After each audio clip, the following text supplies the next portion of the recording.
The research vessel Starwaver drifted silently through the Carina Nebula, its quantum sensors probing the cosmic dust for signs of habitable worlds.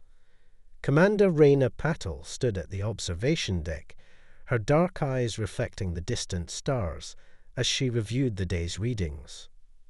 20 years of deep space exploration had taught her patience, but something about this sector felt different.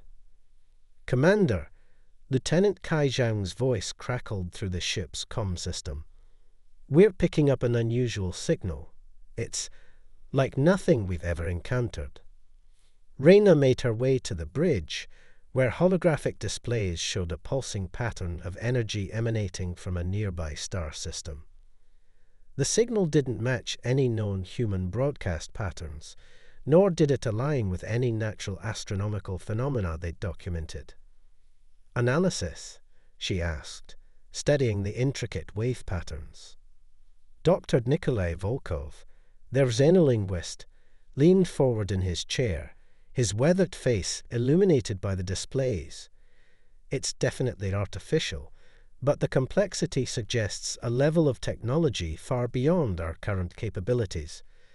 And there's something else." He manipulated the holographic controls, isolating a particular frequency. "This part of the signal appears to be degrading. If I had to guess, I'd say it's a distress call." The bridge crew exchanged glances. Humanity had yet to make contact with any advanced alien civilizations, though they found plenty of evidence of microbial life. A first contact scenario involving a distress signal would be unprecedented. "Plot a course," Rayna ordered, "but maintain our distance once we reach the system. Standard first contact protocols apply." As they approached, the signal grew stronger. The source system contained a dying red giant star, its outer layers already beginning to shed into space. Around it orbited 7 planets, but only the 4th showed signs of technological development. "Energy readings are off the charts," reported Lieutenant Zhang. "The civilization there appears to be using some kind of stellar manipulation technology. They're trying to stabilize their star." Before Rayna could respond, a new signal cut through their communications. The bridge speakers came alive with a series of harmonic tones that made the air itself seem to vibrate. Dr. Volkov's translation matrix began processing immediately. "Approaching vessel," a melodic voice emerged from the harmonics. "We have a Silarian collective. Our star dies. Our shields fail. If you can assist, we welcome you. If not, we understand." The last words carried a weight of resignation that transcended species barriers. Rayna felt it in her bones. This was why humanity had reached for the stars. Not just for exploration or resources, but for moments like this. "This is Commander Rayna Patel of the Earth research vessel Starwaver. We offer whatever assistance we can provide." The response came swiftly. Approach coordinates transmitted. "Warning: temporal distortions present due to stellar instability. Your vessel's structural integrity may be compromised." As they moved closer, the 4th planet came into view. It was a world of sweeping crystal spires and orbiting energy collectors, all focused on containing the fury of their dying star. But the beauty of their civilization couldn't hide the signs of strain: fractures in their planetary shields, fluctuating energy patterns, and the ominous red giant looming ever larger in their sky. The Silarian who greeted them in the orbital dock was unlike anything they'd expected. Ambassador Thela stood nearly 3 meters tall, her form seeming to shift between solid and energy states. Her inner light pulsed in time with her words as she explained their situation. "Our star began its death cycle far earlier than our models predicted," she said, leading them through corridors that merged organic technology with crystalline architecture. "We developed the stellar cradle system to extend its life, but a cascade failure in the main control matrix has destabilized the entire network. Without intervention, our star will go nova within one planetary cycle. Dr. Volkov studied the technical readouts they were provided, his expression growing increasingly concerned. "Commander, their technology operates on principles we've only theorized about. Quantum-scale stellar engineering, gravitational field manipulation, but I can see why it's failing. The mathematical models they're using don't account for certain quantum fluctuations we discovered during our work with dark matter." Raina watched as Thila's light dimmed slightly, a sign of hope fading. Humanity might be less technologically advanced overall, but sometimes a fresh perspective could see what centuries of established science might miss. "Ambassador," Raina said, "we may not have your level of technology, but we've done extensive research into stellar physics. If you're willing to collaborate, we might find a solution together." Thila's form brightened momentarily. "You would help us, even though we are strangers." "That's exactly why we're out here," Raina replied. "To meet new civilizations, to learn from each other, to help where we can." Besides, she added with a slight smile, studying a stellar engineering system up close, "Our scientists would never forgive me if I passed up this opportunity." As they began their work together, neither species could have predicted how this chance encounter would change both their civilizations forever. The race to save a dying star would forge bonds stronger than the gravitational forces they sought to control, and humanity's first steps into a larger galactic community would be guided not by protocol or power, but by the simple choice to help those in need. The Starweaver's crew worked through the night cycle, their determination matching the Solarians' desperate energy. As Raina watched her team integrate with the alien scientists, she realized that this was more than a rescue mission. It was the beginning of something far greater, a promise between species to face the darkness of space together. The quantum lab aboard the Solarian orbital station hummed with activity as human and alien scientists worked side by side. 2 weeks had passed since first contact, and Commander Raina Petal found herself constantly amazed by how quickly both species had adapted to each other's presence. She watched as Dr. Volkov and a Solarian physicist named Zarin manipulated a holographic model of their dying star's core. "The human mathematical models are elegant," Zarin observed, his crystalline form refracting light in patterns that humans had learned indicated deep thought. "They see chaos and find patterns we overlooked." Raina noticed how Zarin's light patterns shifted whenever he worked with Nikolai, a detail she filed away for later consideration. The Solarians might be energy beings, but some things seemed universal across species. "Commander," Lieutenant Jung called from his workstation, "we're detecting new instabilities in the star's outer layers. The containment field is weakening faster than predicted." The news sent ripples of concerned light patterns through the Solarian scientists. Ambassador Thela materialized beside Raina, her usually brilliant form dimmed with worry. "Our people are evacuating the southern continent, but we cannot abandon our world entirely. The stellar cradle technology is integrated into our planet's core. Without it, we lose everything." Raina understood the stakes. The Solarians weren't just fighting to save their star, their entire civilization was built around it. Their technology, their very biology was attuned to their sun's unique radiation patterns. Relocation wasn't an option. "Dr. Volkov," Raina called, "what's the status of the modified containment algorithms?"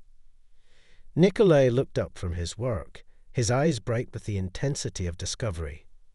"We've identified the quantum fluctuation pattern, but implementing the fix isn't simple. The Solarian system is like a massive symphony. Change one note, and the entire composition could collapse. Or it could become something new, Zaran interjected, his form brightening. "Your species' understanding of chaos theory. It suggests possibilities we never considered. What if we don't try to force stability, but instead guide the star into a new harmonic state?" The idea sparked intense debate among the scientists. Rayna watched as Nikolay and Zaran worked even closer together, their different approaches to physics creating something entirely new. The humans' intuitive grasp of chaos mathematics complemented the Solarians' deep understanding of stellar engineering. As days passed, the work continued around the clock. Rayna noticed small changes in how the two species interacted. Humans began adopting Solarian light-based gestures, while the Solarians started using human idioms in their translated speech. Cultural exchange was happening alongside scientific collaboration. One evening, Rayna found Nikolai alone in the observation dome, watching the angry red giant that dominated the sky. "Trouble sleeping, Doctor." "How can I sleep?" he replied, not taking his eyes off the star. "We're witnessing something unprecedented, Rayna. Not just the science, but everything. Did you know the Solarians experience time differently than we do? They can perceive quantum states directly. Working with Zaran, it's like seeing music instead of hearing it." "I've noticed you two work well together," Rayna said carefully. Nikolai finally turned to face her, his expression both excited and troubled. "We've been sharing more than just scientific knowledge. The Solarians have a concept they call resonance, a deep harmony between minds. Zaran's been teaching me about it. It's not exactly telepathy, more like shared consciousness through quantum entanglement." Before Rayna could respond, alarms blared throughout the station. The red giant had just released a massive solar flare, larger than anything they'd recorded before. The containment fields flickered dangerously. They rushed to the control center, finding organized chaos as both species worked to stabilize the shields. Zaran and several other Solarians had merged into their energy state, directly interfacing with their technology. "The primary containment grid is failing," Ambassador Thela announced, her voice carrying harmonics of fear. "We need to implement the new algorithms now, ready or not." "But we haven't tested the full integration," Lieutenant Joan protested. "The feedback could destroy the entire cradle system." "We have no choice," Nikolay said, moving to stand beside Zaran. "The harmonic resonance theory is sound. We just need to." He paused, looking at the Solarian scientist. Something passed between them, a moment of understanding that transcended species barriers. Zaran's form brightened intensely. "Yes," Zaran said. "Together. The resonance might allow us to guide the integration manually, but it would require a direct neural interface between human and Solarian consciousness," Nikolay finished. "I volunteer." "Absolutely not." Rayna stepped forward. "The risks are less than the certainty of failure if we don't try," Nikolay argued. "Commander, Rayna, this is why we came to the stars. To make these leaps." The next solar flare would hit in less than an hour. The Solarian homeworld's shields were failing, and humanity's first contact was about to become something far more profound than anyone had imagined. As preparations began for the unprecedented joining of human and Solarian minds, Rayna watched her friend and colleague step into unknown territory. The promise they'd made to help had evolved into something far greater, a bridge between two species that would either save them both or consume them in the death throes of a dying star. The question was no longer whether their differences were too great to overcome, but whether their newfound unity would be enough to face what came next. The neural interface chamber pulsed with an otherworldly light as Dr. Nikolai Volkov's consciousness merged with Zaran's energy form. Reyna watched through protective shields as human and Solarian technologies intertwined in ways their engineers had never imagined possible. Neural synchronization at 60%. Lieutenant Zhang reported, his fingers dancing across holographic controls. Quantum entanglement fields holding steady. Ambassador Thela's form flickered anxiously beside Reyna. No human has ever experienced resonance before. The strain on his neural pathways. Synchronization at 80%. Zhang interrupted. Wait, we're getting feedback from Earth Command. Reyna's heart sank. The quantum communication burst for Earth had arrived faster than expected. The holographic display crackled to life, revealing Admiral Hassan's stern face. Commander Patel, you are ordered to cease this operation immediately, he declared. The risks of sharing human consciousness with an alien species are unacceptable. The Security Council fears potential contamination of human neural patterns. Before Reyna could respond, another interruption came from the Solarian High Council. Their message manifested as pure energy patterns, translated by the ship's computers. Ambassador Thela, the merging of consciousness with lesser evolved beings is forbidden. You risk corrupting our collective harmony. Lesser evolved. Lieutenant Zhang muttered, but Reyna silenced him with a look. Inside the chamber, Nikolai and Zarin had reached 90% synchronization. Their merged form glowed with impossible colors, producing mathematical equations that flowed like water through the station's quantum processors. Admiral, Reyna spoke firmly, with all due respect, we're out of time. The star's core has entered critical destabilization. Either we act now or billions die. You don't understand the implications, Hassan argued. Early analysis suggests their resonance technology could rewrite human consciousness itself. We cannot risk. Synchronization complete, Zhou announced. The chamber erupted in brilliant light as Nikolai and Zarin's consciousness fully merged. Through their combined awareness, they began interfacing directly with the stellar cradle system. Mathematical concepts too complex for either species alone flowed through their shared consciousness. They weren't just controlling the technology, they were becoming one with it. Remarkable, Thela whispered, her form brightening in wonder. They're accessing layers of quantum reality we never knew existed. The angry red giant that had threatened to destroy everything suddenly pulsed with new energy. The containment fields, rather than fighting against the star's death throes, began working in harmony with them. Human chaos mathematics combined with Solarian quantum engineering to create something entirely new. Commander, Zhang called out, the star's core is stabilizing. But the energy patterns are unlike anything in our database. Through the neural link, Nikolai's voice emerged, overlapped with Zarin's harmonics. We understand now. The star isn't dying, it's evolving, and so are we. The merged consciousness began explaining concepts that challenged both human and Solarian understanding of physics.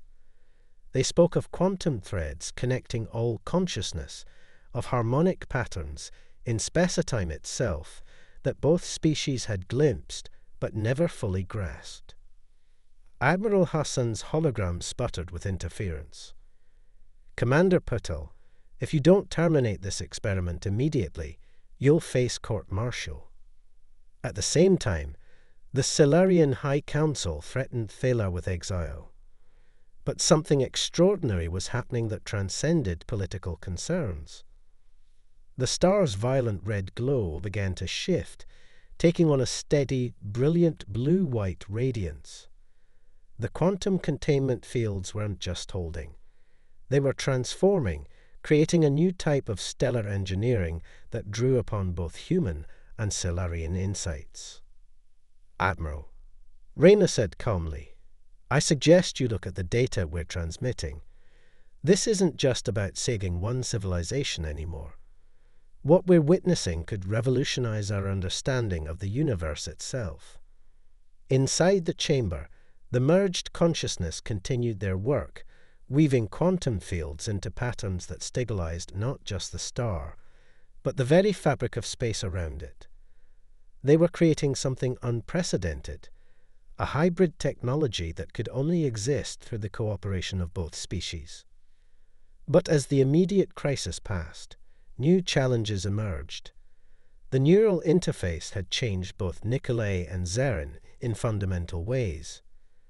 Their consciousness remained partially linked even after the procedure ended, creating a bridge between species that neither government had anticipated or prepared for.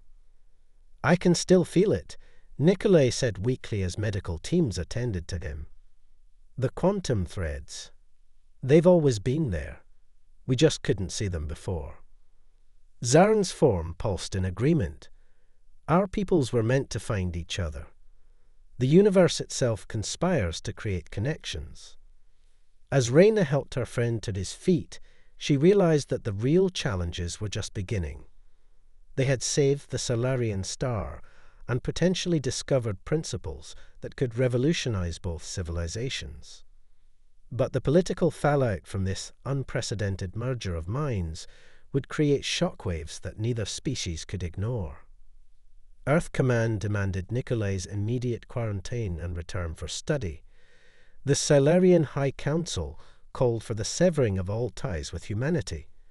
Yet as Reyna looked at her friend, forever changed by his connection with Zarin, she knew there could be no going back. The bridge between their species had been built, not through careful diplomacy or technological exchange, but through the simple act of two beings choosing to trust each other completely. The void between their worlds had been crossed, not by ships or signals, but by consciousness itself. And in that crossing, both humanity and the Solarians had glimpsed a future that neither could achieve alone. 3 months after the successful stabilization of the Solarian star, the Star Weaver found itself in an unprecedented diplomatic situation.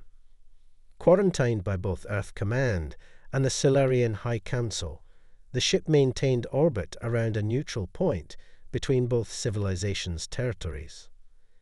Commander Reyna Patel stood before a joint hearing, transmitted simultaneously to Earth's Security Council and the Solarian Collective.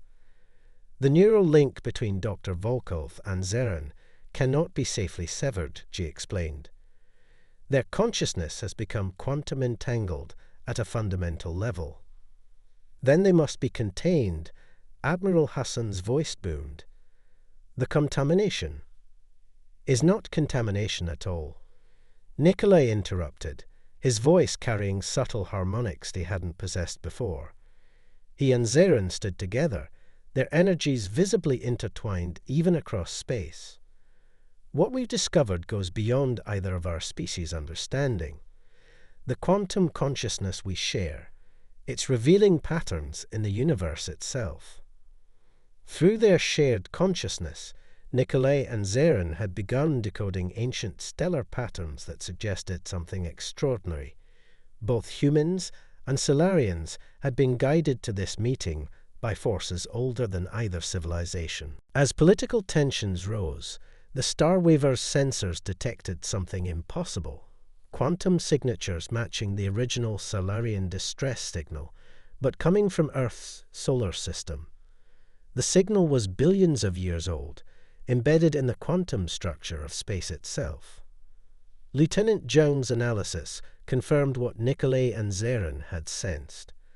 Long before either species achieved spaceflight, something had connected their worlds. The stars between them weren't just navigation points. They were nodes in a vast network of quantum consciousness waiting to be awakened. But not everyone wanted this truth revealed. As the Star Weaver prepared to investigate the ancient signal, shadow factions from both civilizations mobilized to stop what they saw as a threat to their existing power structures. The race to understand their shared destiny had become a race for survival itself. The Starweaver dropped out of quantum space near Earth's sun, its hybrid engines humming with combined human and Solarian technology. They had evaded pursuit from both civilizations' military forces, guided by the quantum knowledge flowing through Nikolai and Zeran's shared consciousness. There, Nikolai/Zeran spoke as one, pointing to a pattern of energy within the sun's corona that had gone unnoticed for millennia. The quantum signature matches perfectly. Commander Reyna Patel watched as their merged consciousness interfaced with the ship's sensors, revealing what had been hidden in plain sight. Earth's sun contained the same quantum engineering principles they discovered in the Solarian star, dormant, waiting for both species to evolve enough to recognize it. It was never about saving just one star, Reyna realized. The distress signal, our meeting, it was all part of something greater. Through their shared consciousness, Nikolai and Zeran had discovered that an ancient species had seeded both their stars with quantum technology, creating a network meant to activate when two compatible civilizations learned to work together in harmony. As pursuing ships from both Earth and the Solarian collective arrived, something extraordinary happened. The quantum networks in both stars activated simultaneously, creating a bridge of pure consciousness between the civilizations. Every human and Solarian felt it. A moment of perfect understanding that transcended species barriers. Through this quantum resonance, they experienced each other's hopes, fears, and dreams. The artificial divisions between them fell away, revealing a truth that had waited billions of years to be discovered. They weren't meant to be separate. The ancient builders had known that true advancement could only come through the merger of different types of consciousness. The human gift for chaos and innovation combined with Solarian harmony and quantum awareness. Admiral Hassan's voice crackled through the calm, but it had lost its hostile edge. We understand now. Stand down all weapons. The Solarian High Council broadcasted their own message. The resonance cannot be denied. We are meant to evolve together. As the quantum bridge stabilized, Reyna watched her friend Nikolai and Zeran, no longer two separate beings, but a blueprint for humanity's next step. Their merged consciousness had opened the door to something far greater than either species could have imagined. The promise wasn't just about saving a star. Nikolai/Zeran spoke, their merged voice carrying the weight of newfound wisdom. It was about saving both our species from the limitations of isolation. The universe doesn't want us to be alone. Commander Reyna Patel looked out at the stars, now seeing them not as distant points of light, but as nodes in a vast network of consciousness waiting to be explored. Humanity's first steps into a larger community hadn't come through war or competition, but through the simple choice to help others in need. The ancient builders had left them a legacy not of technology or power, but of connection. As both civilizations began working together to unlock the quantum network's full potential, they realized that this was just the beginning. The stars had guided them to each other, and together they would light the way for others to follow. Ready to explore what's next? Reyna asked, looking at her transformed friend and the merged consciousness he represented. Nikolai/Zeran smiled, their combined energy brightening the bridge. We've only just begun to understand what's possible. The real journey starts now. As the Starweaver plotted a course into unknown space, both humans and Solarians knew that they were no longer separate species facing the cosmos alone. They had become something new, a blueprint for evolution through cooperation, a testament to the power of reaching across the void to help others. The promise they'd kept hadn't just saved a star. It had illuminated the path to their shared destiny, written in the quantum threads between the stars themselves.